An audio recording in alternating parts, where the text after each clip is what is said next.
So, good morning, dear friends. Welcome to today mindfulness.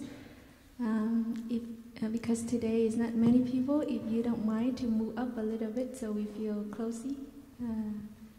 If you don't mind, on the chair, please sit inward.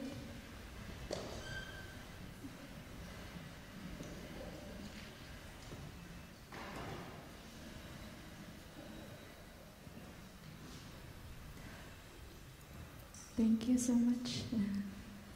So we would like to invite everyone just to come back to ourselves and come back to our body and just relax and let go of whatever behind, and then we just come back to this moment and we will enjoy 3 sounds of the bell.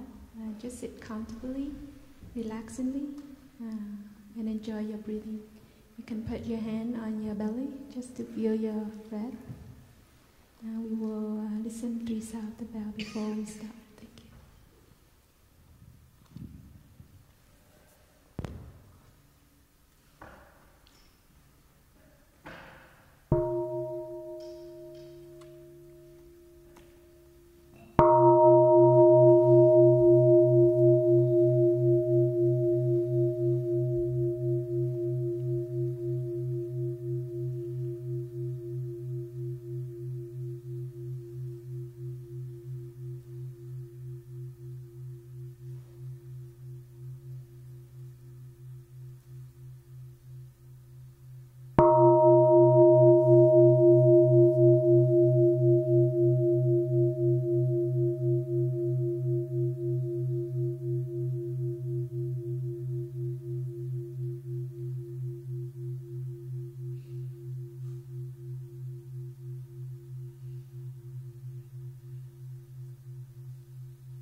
So good morning. This morning we will have a Q&A session. We will practice to share our practice and also ask questions so that we can share together. And first of all, I would like to introduce our brother and sister on the panel. Thank you so much for coming up here and be with supporting and share your practice with the Sangha. On my far right is Sister Empathy. She have lived here a long time ago, about maybe 10 years, and she really enjoy staying and enjoying the weather here. She's always really fresh, and she have a very joyful laughter. Every time she laughs, it make the whole Sangha happy, someone around her really happy, and she brought a lot of good spirit to the sisters and friends, and she enjoyed doing compost for the moment, and she's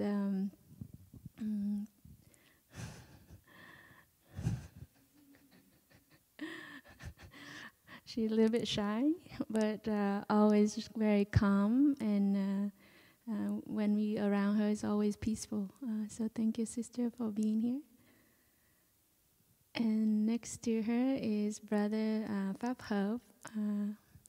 We call him Brother IHOP because he owns IHOP place. If you want some pancake, please go to him. So he's very active brothers, very happy brothers, and always willing to help wherever is needed, and also really good with young people and also old people, and also children. So thank you, brother, for being here. And on my left class is Brother Dendu, and we can call him Brother T3. T coming home. Have you seen that movie? So he's really good brothers.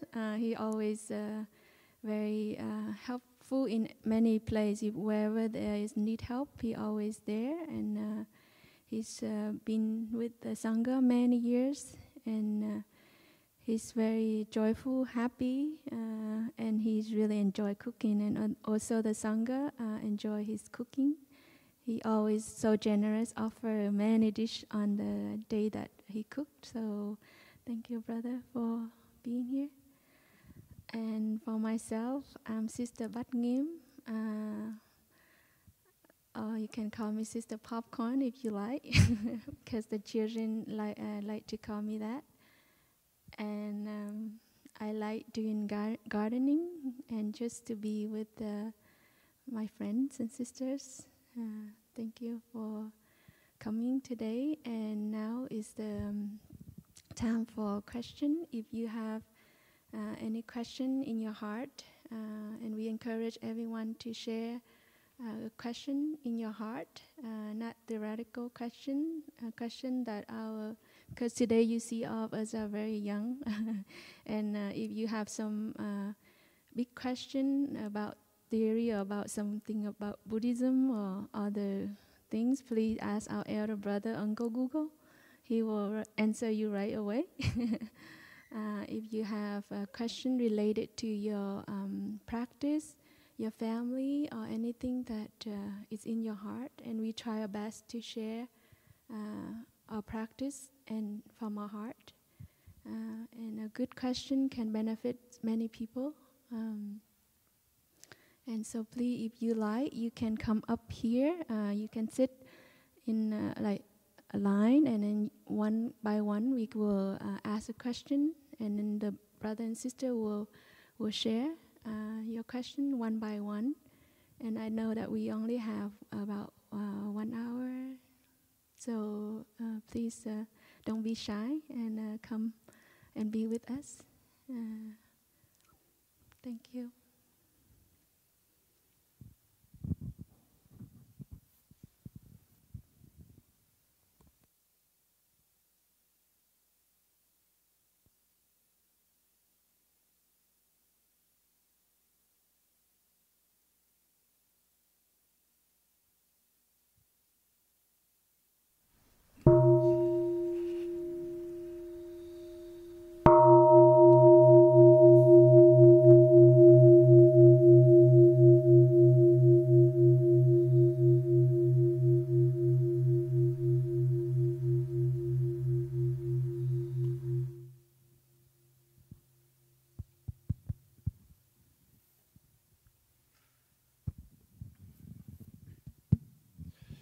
Brothers and sisters, dear Sangha, my name is Barry.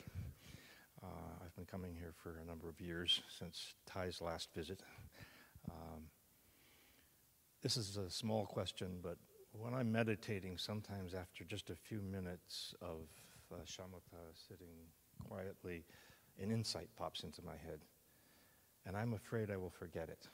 So I want to write it down, but I don't want to interrupt my meditation.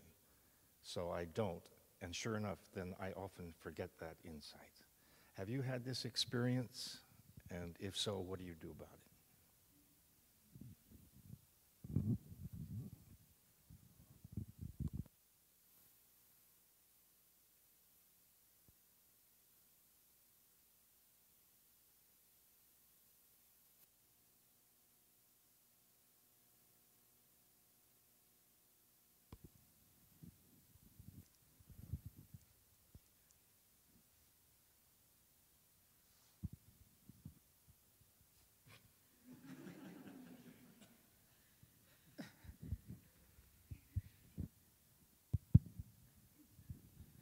So, dear Thai, dear Sangha, dear friends, in terms of practicing, you know that when you learn about the mind consciousness, what we see through our eye, ear, nose, and what or we in contact with something, all of that is being stored in our consciousness. It's deep down there. Good seed and bad seed is also in there. So whatever you experience, it's always in there waiting to come up. When the right condition, when it's sufficient, it will arise in the mind consciousness. It's like a flower. If you don't water enough, you don't give enough sunlight or enough nutriments, the flower will not bloom and the flower won't be possible. So in terms of your practice, sometime during sitting, an insight or something comes up, and it's not just at that moment, but it's been watered and nourished for the past week, for past month, past year, even in your sleep or even during the day. So when you sit it down and start to meditate, if an insight come up, that is because of this condition has made it possible. So, and during sitting, if you were to see an insight and you get caught by it, sometimes that insight might not be true. But it's better to recognize it and know that that is there and let it go. Because an insight come, maybe it's not the right insight, but if you get caught on it, it might be wrong. So if you want, you can open up your eye and write it down, but after you write it down, let it go. Don't get caught on it. Don't hang on it and say, this is the true insight that I must obtain and hold it and cherish it. Because your practice and your experience will change day by day, moment by moment. And your practice will get deeper, deeper, and deeper. And it's not just through sitting, but here at the monastery or in our tradition, practice can come in many forms, from walking, from eating, from lying meditation, from speaking. Anything that you do during the day is also meditation. So insight comes not just from sitting, but also from the 24 hours that you are living. Right? So it's okay if you forgot and you would, after you finish your sitting, but if you were to write down and come back to your continuous sitting, that insight might change and you might get a better insight. But as long as you recognize it and let it go, don't get caught in it. Yeah, thank you.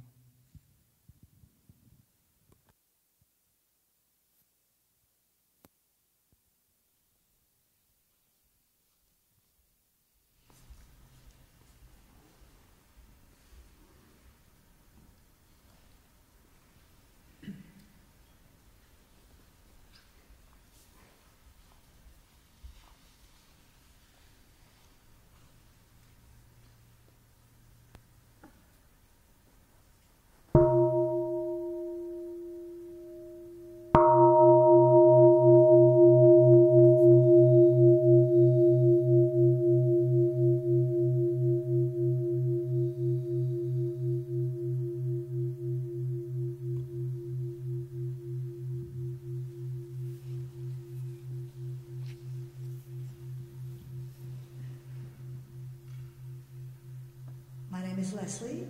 I'm here from North Carolina and with my sister and friends, and have been deeply appreciative of Thich Nhat Hanh for many years. Thank you so much. My question, as a person who leads a pretty busy secular life, is if you all could share in ways that you cultivate joy in small ways in your daily lives.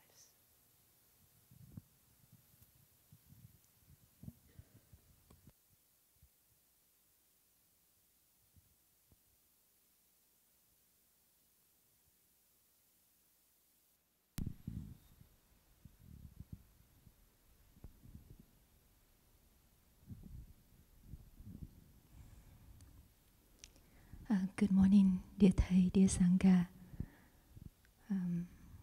Thank you for your question, Leslie. We're very happy to have you and your friends and your family here with us. When you decide to come here and practice with the Blue Cliff Sangha, we know your good intention to find joys and cultivate joys in your life. we see your faith in the Sangha's life, that you take the time to come here. I will share about my personal experience first, and then maybe you get some inspiration to bring it home and apply in your daily life. For me, as a monastic, we don't have a very busy life, but we have a lot of things to do here. Even though we don't go to work 8 hours a day, 40 hours a week, but over here we try to be aware of our breathing all the time, 24 hours a day, in every single task that we make, working meditation, walking meditation, sitting meditation.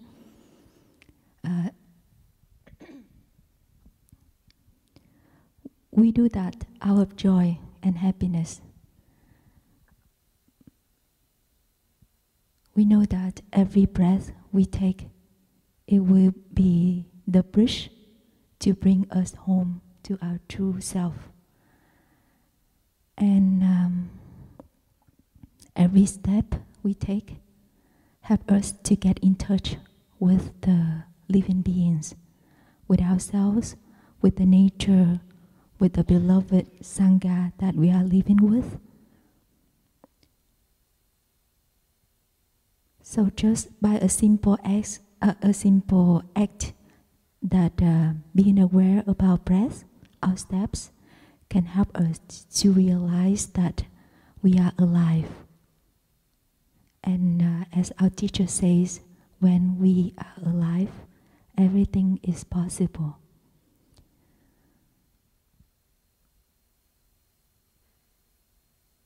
So I want to invite you, as well as everyone here, to again put your hands on your belly. Feel the rising of your belly when you breathe in, and the falling of it when you breathe out. Be aware of the fact that you are alive, and that's the most precious gift that you can have, that you inherit from your parents, from the universe, from Mother Earth, from Father Sun, from the cloud, the rain, the wind, the snow, the songs of the birds.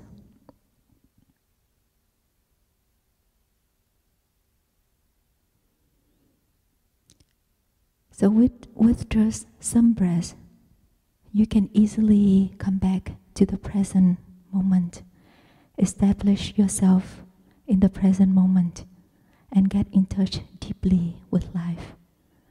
And that's the small joy that you can bring to yourself.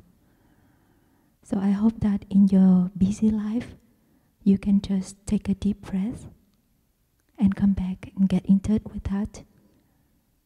Stop everything that you are doing. Stop your thinking. Come back, get in touch with your breath. You will find joy in your life. There will be many more that you will have a chance to experience and to practice with the brothers and the sisters, as well as the fourfold Sangha here, like walking meditation. You know that you are still strong, have the capacity to walk. Your eyes are well to see all the forms, all the colors. You can taste the very delicious vegan food here. Those are the things that can help you to realize that the wonders, the miracles of life can be very simple, very easy to realize if you can give yourself a chance, a time and space to enjoy. Thank you.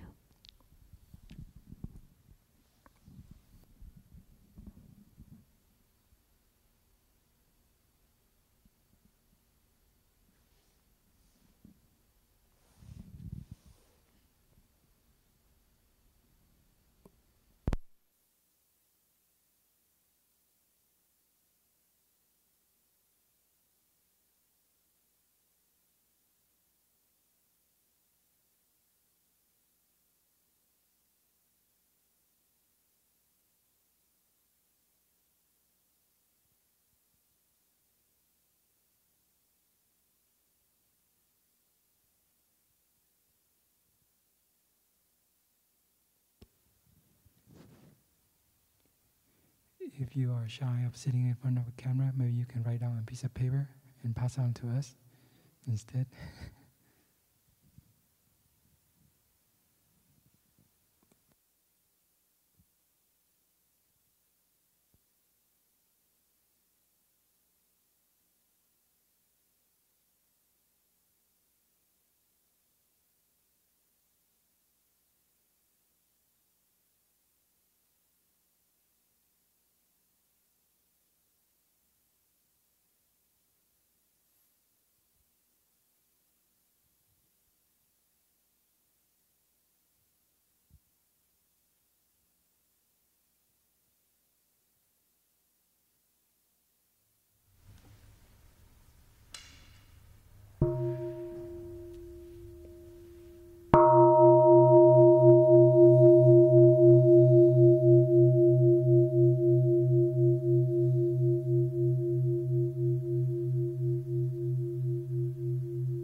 Hi, my name is Joel. I'm here with friends and members of my Sangha. It's good to be here with you guys, and it's good to be here with this Sangha. I have a question that was asked to me by a new practitioner, and it was, how did you convey to someone the experience of what happens after multiple practices, so that others could experience the same or very similar to what you've experienced. It's, as was said before, everyone has their own experience and it changes over time. But how do you explain that to a newcomer?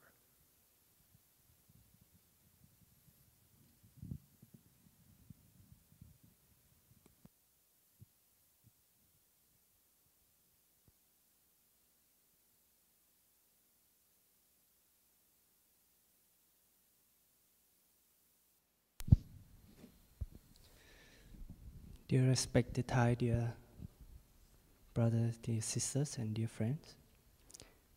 Joe, thank you, Joe, for asking the question. Can I ask you a question as well? So what do you want to convey people?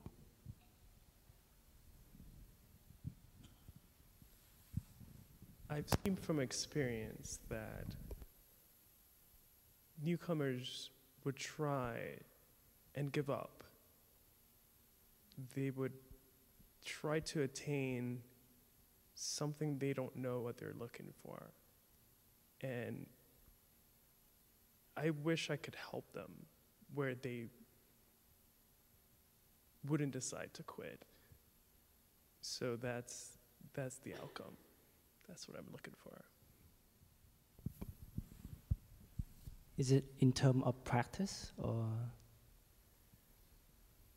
Sometimes practice, sometimes attendance to the Sangha, sometimes lack of fulfillment to continue. Thank you. So anyone here can answer this question for me?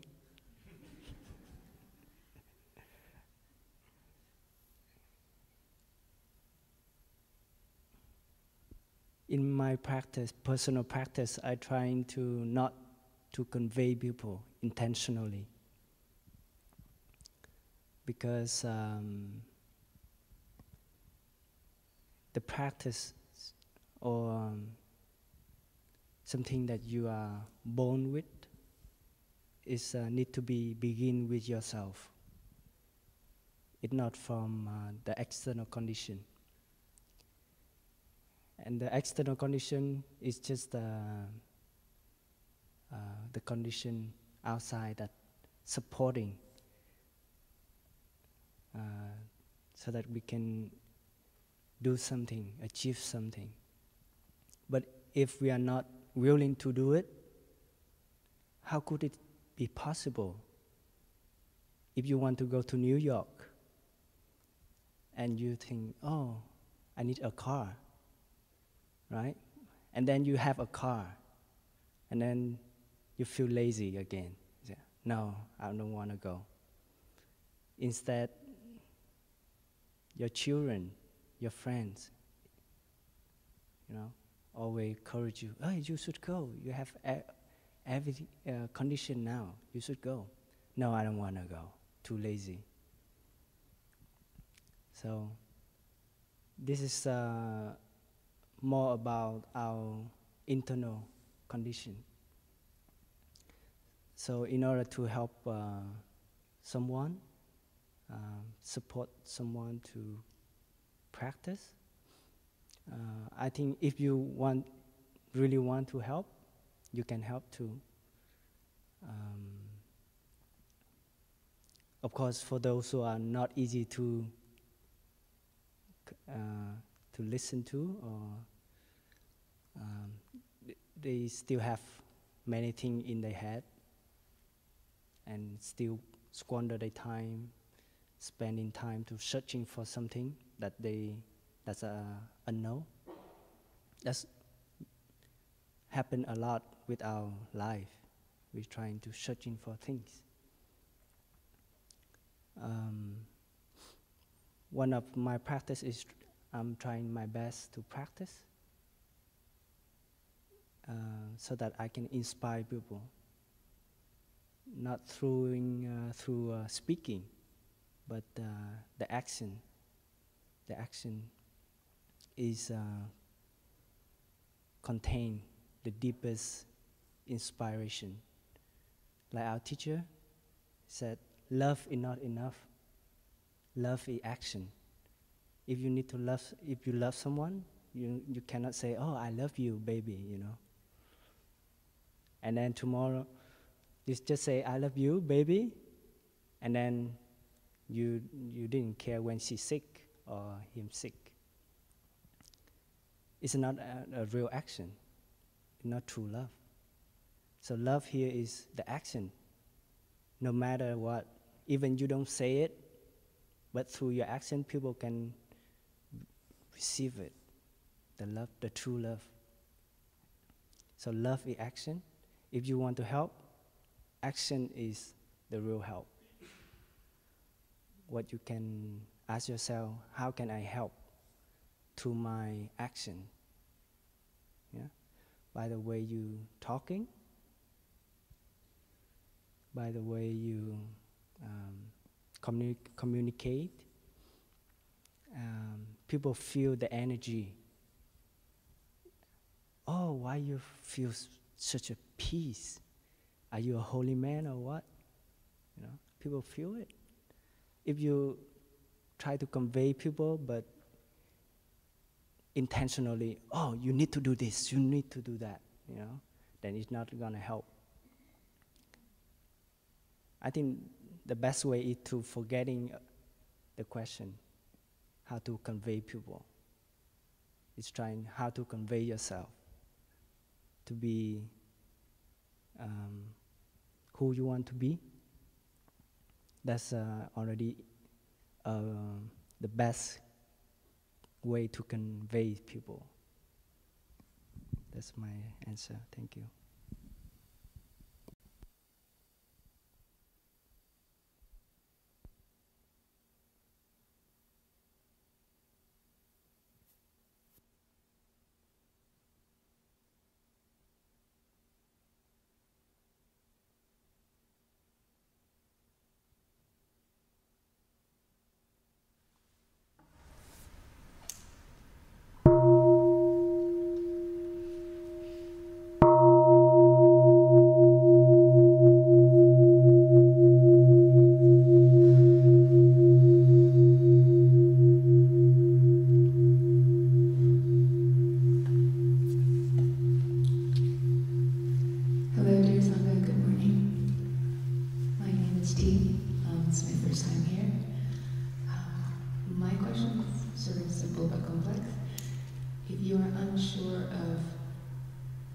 What your purpose or path is, how do you move forward? How do you decide the next step? And how do you incorporate the aimlessness that Ty was talking about into it? Thank you.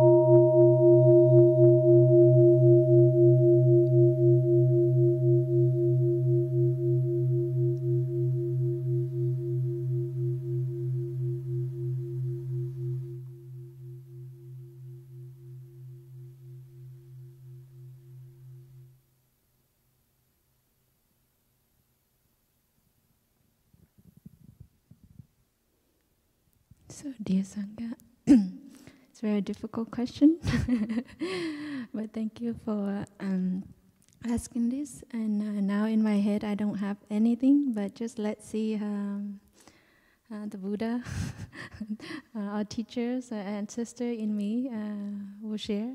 I don't know what is the best, but relating to making decisions or things that in our life, because normally I feel also some in my practice, sometimes I fail, like not all the time. I'm like on the right path because it's the nature of our mind. We always not stay in the present moment. We always wanting something else. So sometimes it's cause confusion in our mind. So in my practice, whenever there is confusion in my mind, I just come back to the basic practice. Just stop, just really stop and see what is happening in my body and in my mind at that moment. And I know that there is aware of the confusion, aware of the things that is going on in my mind, but I have to stay in the present moment. If I get caught in that thinking about, oh, what can I do now? It's wrong, it's not the right way, and it even get you more confusion. So I try my best to come back in the present moment, establish in the present moment, and just to calm my body and mind, and do my best to stay in the moment, so that I know clearly what is happening right here, right now. And slowly, I have a little bit more patience with myself, with the decision I make. Sometimes condition doesn't not favorable, so we have more. We need to take time to be there and be patient with ourselves also, and be patient with the condition outside. And it's slowly when I can practice well in the moment, then it will continue to help me to see my path. And I accept in that moment, I come back and accept now it doesn't happen. It could happen like this because condition is not possible. So it's okay. I accept the decision that I make. And if there is possible in the future, it is happen a good condition, then I will choose that. So for me, I feel that we always have things that we're not patient with ourselves. So we stay here, but we see the other side is like greener, grass is greener than the other side. And it's caused a lot of confusion, and we don't really enjoy what we have right now, what we really have in this moment. And we don't treasure the joy that we have. So normally I just do when my practice, like sometimes I say, oh, this path is not right for me because I have so much difficulty at that moment only, and I forget about all the good things that I have. So when I come back to myself, I remember that I have all these conditions, just only one condition that I'm not happy at that moment. So slowly I can calm myself and see clearly, then I see the path. It's not only that, we have many other things around us, and we have to treasure, and that brings us joy. And then when we have joy, in each thing that we do, the path is just clear for ourselves. We don't have to make a decision, and it takes time and take a lot of patience. For me, ups and downs a lot, but I still see that the beginning mind always come back to the beginning mind. It's always beautiful at the beginning, and we need to practice and be patient with that. Thank you.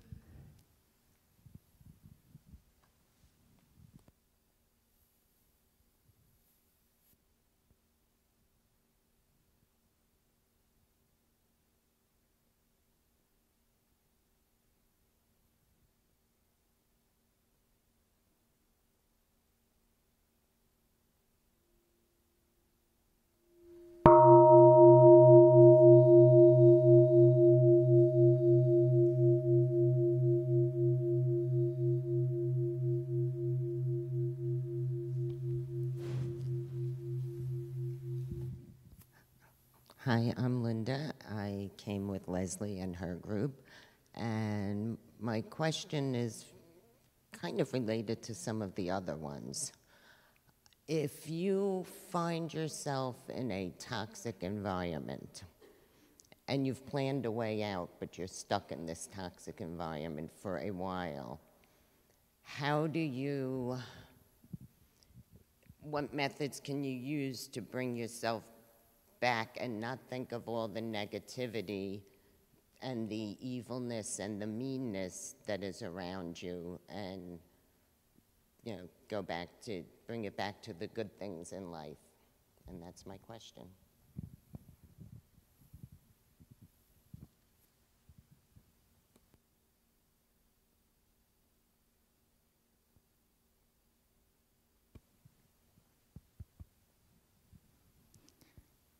So dear friends, it's so quick they came back to me again.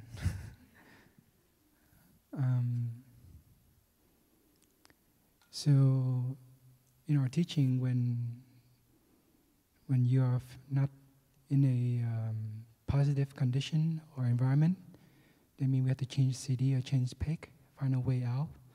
Don't let yourself drown in despair or in suffering. But if you are planning and the condition is not sufficient for you to move away, and you still stay where you are, then one of the ways is to return to your practice. What you learn here from walking, sitting, eating, whatever you learn here, bring it at home and create a small space for you at home. Sometime in the past, when Thai said, you can create a breathing room at your own house or your office or anywhere that is possible, so that when there's a storm outside, when there's a storm and we were to be inside this hall, inside your house, with all the windows closed, tight, and when there's heat, you feel safe. So it's something when the outside conditions are very harsh and you cannot take it, close all your senses. Close your ear, close your eyes, so that you won't get water by that, and to return to your practice, return to your breathing, and give rise a seed of compassion, give rise a seed of understanding and love to whoever it is, whatever it is, and why is that being there. You don't have to say that I have the responsibility to change or to help or whatever, but if you're not ready, then how can you help someone or change something?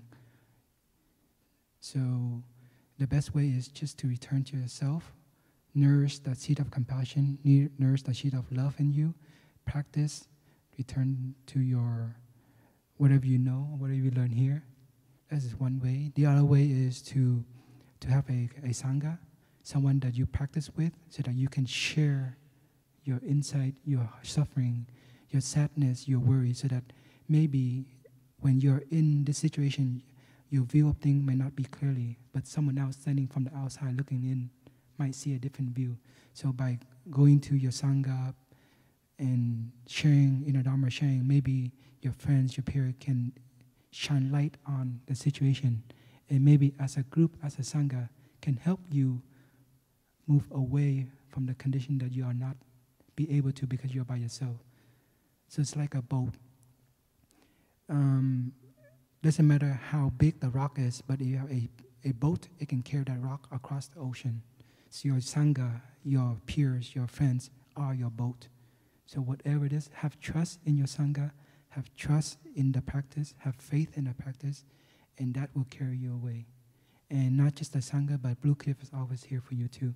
By coming here every Sunday or participating in the day of mindfulness, or even learning the Dharma, that is a condition that will help you one day, when that time comes, you'll be able to move away from whatever that you are stuck at.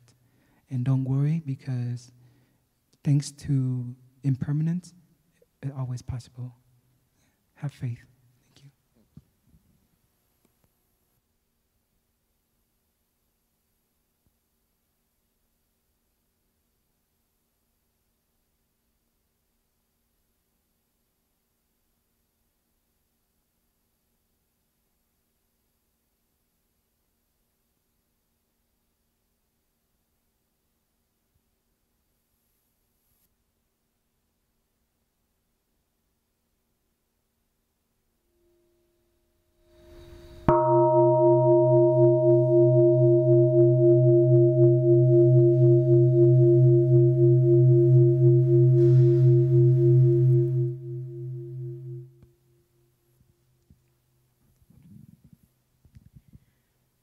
Good morning, everyone. My name is Patricia.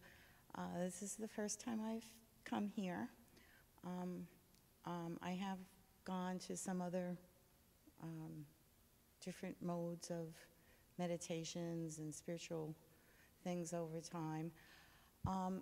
My question is, if you want to work on something, or should we work on something such as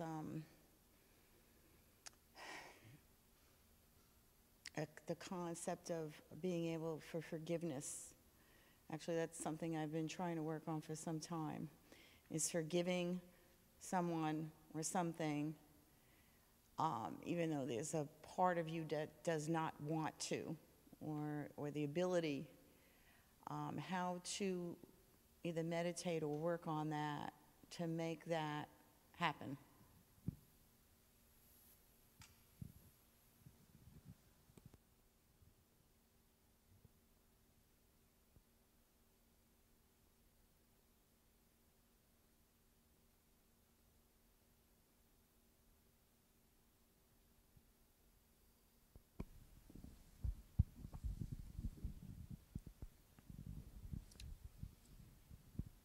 Thank you for your question.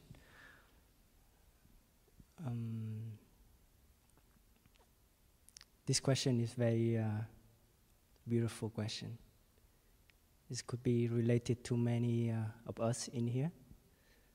So of course it's related to me, so, of course.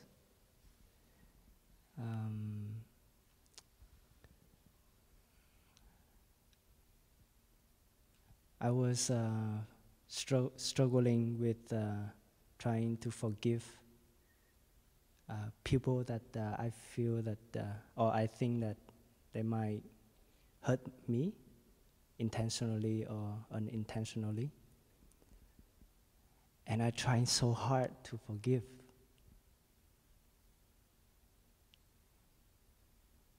One seed of compassion in me say, you need to forgive them.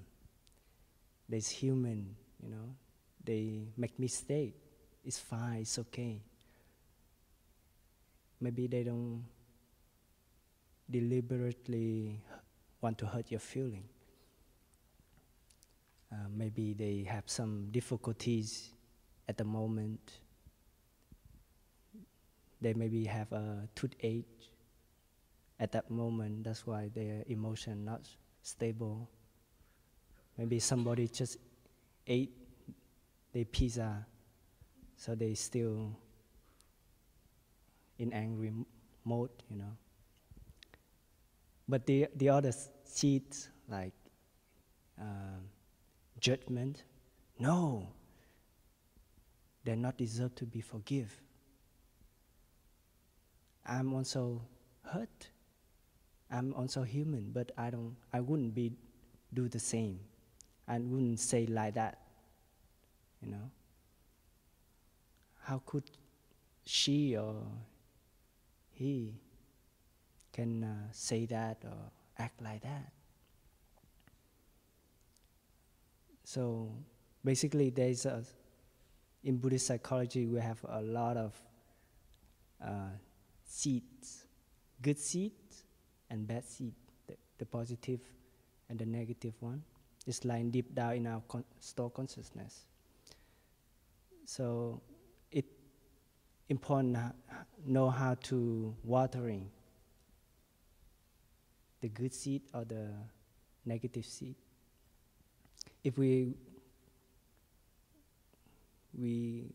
continuously watering and allowing the negative seed arising, like judgment, criticize,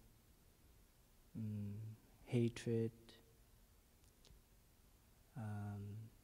then we make the negative seed in us stronger. And of course, the positive seed are automatically lower, right? So, again, I have been trying to forgive others. Very hard. But until I realized that, I cannot forgive others if I'm not able to forgive myself, because I'm trying very hard in myself, and I have some principle for my way of living.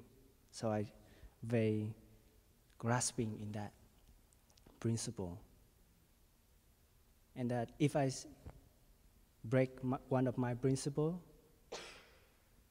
I wouldn't accept myself. I would say, you're so bad monk, you know? And I cannot forgive myself. And that negative sentence is stuck in my head. I am not able to live freely.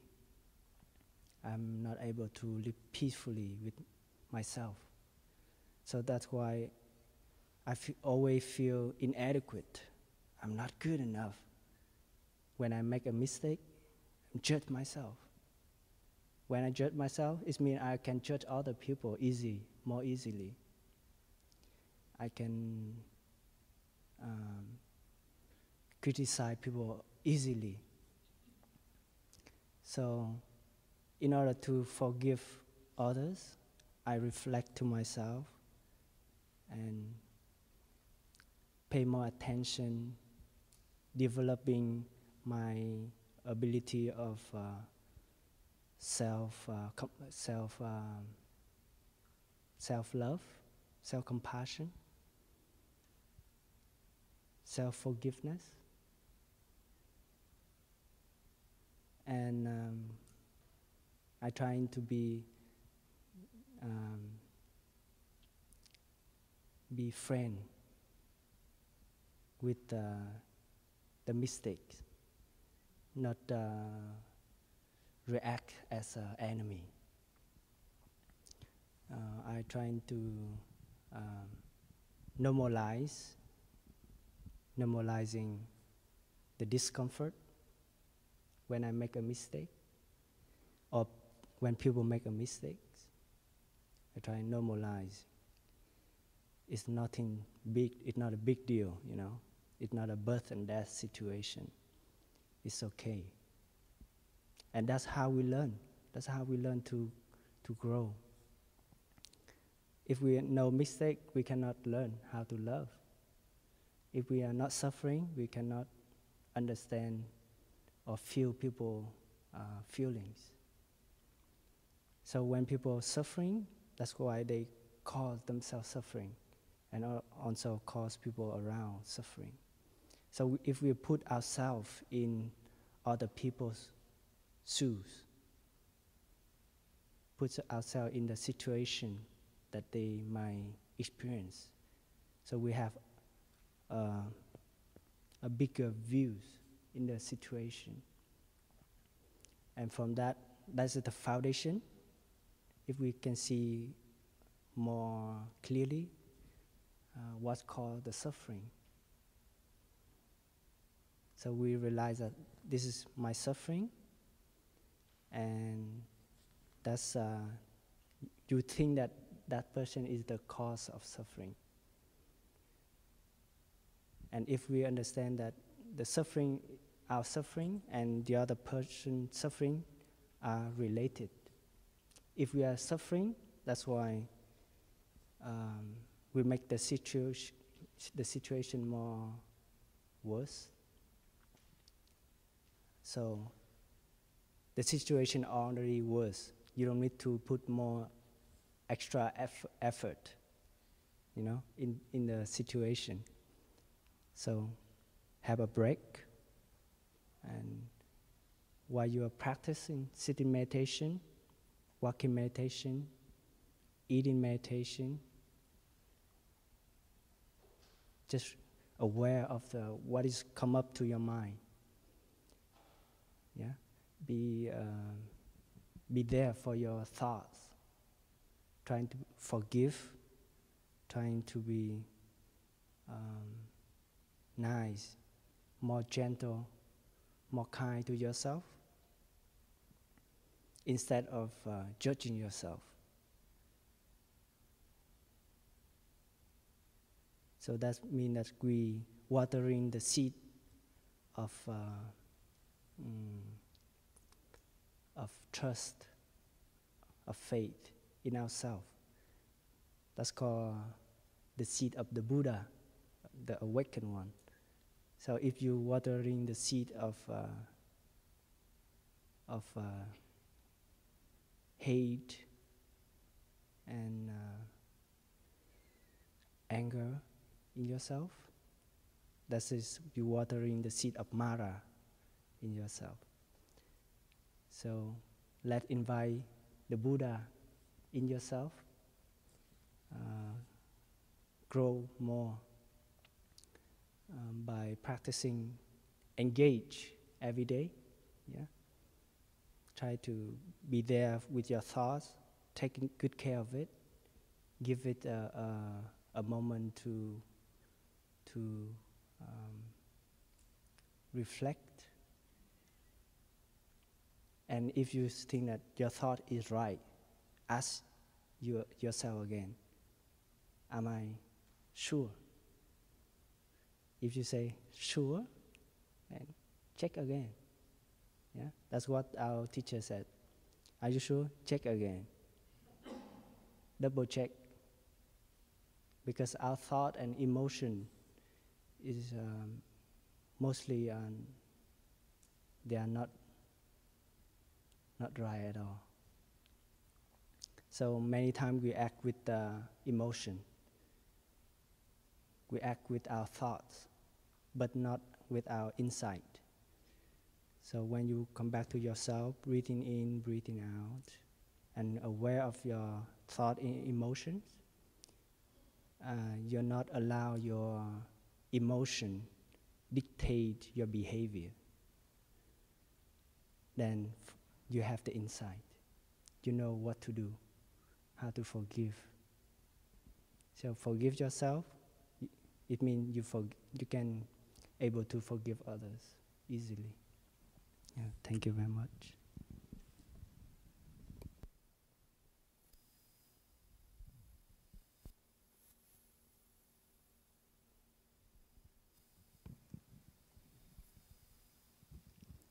So thank you, dear friends, for asking beautiful questions, and also thank you, brother and sister, for beautiful answer.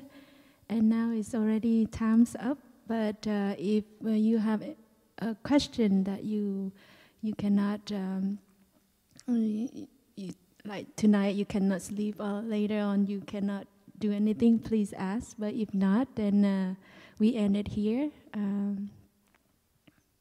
Does anyone have another question?